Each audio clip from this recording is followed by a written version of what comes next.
গতকাল ঘরের মাঠে কেকেআর চেন্নাই সুপার কিংসকে হারাতে পারলে পয়েন্ট তালিকায় উন্নতি হতো কলকাতা নাইট রাইডার্সের। চেন্নাই সুপার কিংসকে হারিয়ে 5 নম্বরে উঠতে পারতেন অজিঙ্কা রাহানেরা, কিন্তু জিততে পারেননি কলকাতা। টানটান ম্যাচে ঘরের মাঠে মহেন্দ্র সিং ধোনিদের কাছে 2 উইকেটে হেরেছে তারা। এই হারের পরে এখনও প্লে অফ থেকে ছিটকে যায়নি কলকাতা, এখনও সুযোগ রয়েছে অজিঙ্কা রাহানেদের। এখন পয়েন্ট তালিকায় 6 নম্বরে রয়েছে কেকেআর, 12 ম্যাচে 11 পয়েন্ট তাদের। Net run rate 0.193। 5 নম্বরে রয়েছে দিল্লি ক্যাপিটালস, খেলেছে 11টি ম্যাচ, তাদের পয়েন্ট 13। 4 নম্বরে রয়েছে মুম্বাই ইন্ডিয়ান্স, 12 ম্যাচ খেলে হার্দিক পান্ডিয়াদের পয়েন্ট 14। কেকেআরের বাকি রয়েছে আর 2টি ম্যাচ, সানরাইজার্স হায়দ্রাবাদ ও রয়্যাল চ্যালেঞ্জার্স ব্যাঙ্গালোরের বিরুদ্ধে খেলবে তারা। 2টি কেকেআরের অ্যাওয়ে ম্যাচ, সেই 2টি ম্যাচ জিতলে 15 পয়েন্টে শেষ করবে কেকেআর। তারপর তাদের তাকিয়ে থাকতে হবে বাকি দলগুলির খেলার দিকে।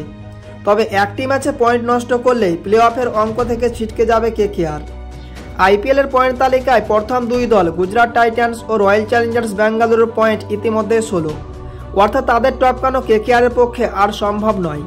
3 নম্বরে থাকা পাঞ্জাবের পয়েন্ট 15, তাদের এখনও বাকি রয়েছে 3টি ম্যাচ, অর্থাৎ তাদের টপকানো মুশকিল। বাকি থাকলো মুম্বাই ও দিল্লি, একমাত্র এই 2 দলের থেকে বেশি পয়েন্ট হতে পারে কেকেআরের। মুম্বাইয়ের বাকি রয়েছে 2টি ম্যাচ পাঞ্জাব ও দিল্লির বিরুদ্ধে। দিল্লির বাকি রয়েছে 3টি ম্যাচ পাঞ্জাব, গুজরাট ও মুম্বাইয়ের বিরুদ্ধে। মুম্বাই যদি আর একটি ম্যাচ জেতে তাহলে কেকেআরের প্লে অফের আশা শেষ, অর্থাৎ তাদের বাকি 2 ম্যাচ হারতে হবে।